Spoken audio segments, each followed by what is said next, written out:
ದೋಸ್ತ 2ನೇ ಎಪಿಸೋಡ್ ನೋಡಿದ್ಯಾ?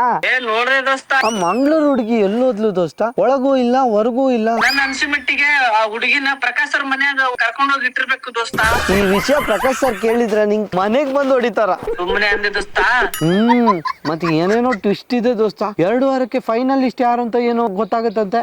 ಬಿಗ್ ಬಾಸ್ ಮನಿ ಬಿಡು ದೋಸ್ತ, ಏನ್ ಬೇಕಾದ್ರೂ ಮಾಡ್ತಾರ. 2ನೇ ವಾರಕ್ಕಲ್ಲ 4ನೇ ವಾರಕ್ಕೂ ಫೈನಲಿಸ್ಟ್ ಕಪ್ ಕೊಟ್ಟು ಕಳಿಸ್ಬಿಡ್ತಾರ ಅವ್ರು. ನಿನ್ನೆ ಬಿಗ್ ಬಾಸ್ ಮನೇಲಿ ಜಗಳ ಶುರು ಆಯ್ತು, ನೋಡಿದ್ಯಾ? ಅದೇನ್ ಜಗಳ ನಾ ಬಿಟ್ಟಂಗೆ ದೋಸ್ತ, ಬಂತು ಹೋಯ್ತು. ಆದ್ರೆ ಆ ಮಂಗಳೂರು ಹುಡುಗಿ ಎಲ್ಲಿ ಹೋಯ್ತಂತ ಗೊತ್ತಾಗ್ಲಿಲ್ಲ ದೋಸ್ತ. ದೋಸ್ತ ಯಾಕೋ ನಿನ್ ಹುಡುಗಿಗಿಂತ ಜಾಸ್ತಿ ಈ ಹುಡುಗಿ ಬಗ್ಗೆ ತಲೆ ಕೆಡಿಸ್ಕೊತಿದ್ದಿ.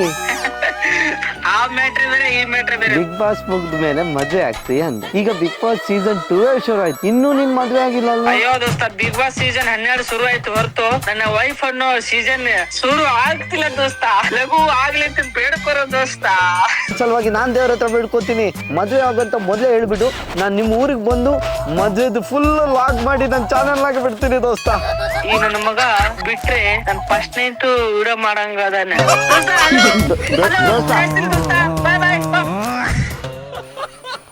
ಮಕ್ಕಳಪ್ಪ ದೋಸ್ತ.